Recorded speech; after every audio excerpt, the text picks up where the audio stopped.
Okay guys, today we're going to be talking about how to save selections. So most times when I want to edit a picture, I might just start doing this. I might just start doing this with my lasso tool, and I would forget to open up the frequency separation.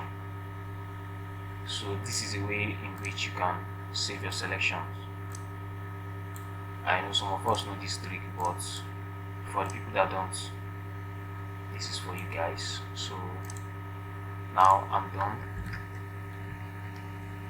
So if you come to your frequency separation and click it, it will create some wrong things. So first thing we do, come to select and come to save selection. Let me name it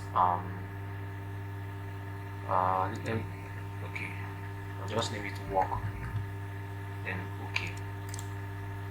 So then I'll Ctrl D to remove selection, Ctrl D or Command alternate D for Mac. Okay, Command D or Ctrl D. Then come to frequency separation, low frequency layer, then select, go back to load selection, click on the channel, use the work. So this is it. Now we can come to frequency separation, filter, blur, Gaussian blur. But I've already worked on this image, so I don't need to do that again.